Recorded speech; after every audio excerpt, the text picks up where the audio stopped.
O Bekzod, soatni ham jonlonlaridan taqasan-da.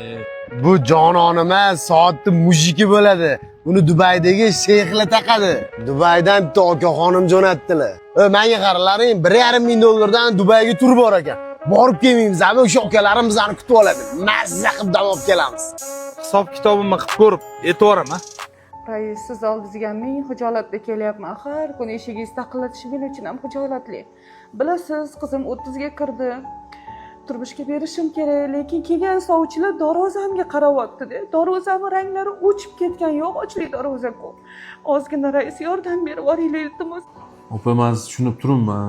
Ro'yxatga qo'shtirib qo'yganman. Lekin sizlarga pul ajragani yo'q-da hali. Dubayga borib dam olganimdan ko'ra shu ayolga yordam berganim yaxshi. Shamshiboy bozori Mansurxon darvozalari deb aytdingmi? Keling aka, shu yer Mansurxon darvozalari. Assalomu alaykum. Assalomu alaykum. Yaxshimisiz aka?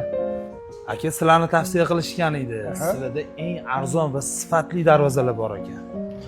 To'g'ri eshitdingiz aka. Bizlarda Qorayevsa darvozalarimiz ham arzon, ham sifatli. Undan tashqari darvozalarimizga kraskasiga, ochilib yopilishiga 3 yilgacha garantiya beramiz. Bizlardan darvoza xarid qilgan mijozlarimizni biz uylardagi eski beu darvozalarni sotib olamiz. U mijozlarimizga cho'nchalar yanada foyda.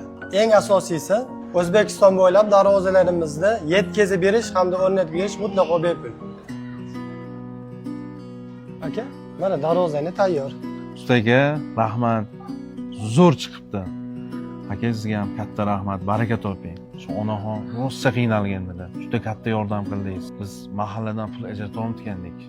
Ona ani yig'ib qo'ygan pullaringizga qo'shib oyligingizni ham olma. Dubayga ketamiz. Voy, to'xta. Voy bola, ro'zg'orga qarashmaganingga yarasha meni pulimga tegmagan.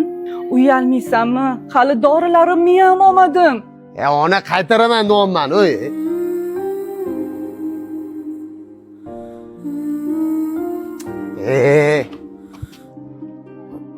O'rtoq, sen bu yerda nima qilyapsan?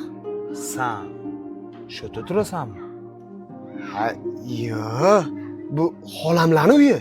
Nimaga yolg'on gapiryapsan? O'zingni ota hovling-ku. Bu bilatni ko'chada kvartirada yashab yuradi. O'zidan boyvachchasi bo'lgan. Onasidan or qiladi. Endi tushundim. Nega onam o'lib ketgan deganingni. Menga qara, u Dubayga borib dam olgandan ko'ra onangni duosini olsang bo'lmaydimi? Aytgandek, mana bunaqa dubayskiy soat taqqaningdan ko'ra sen ayollarni bilay uzugini taqqan.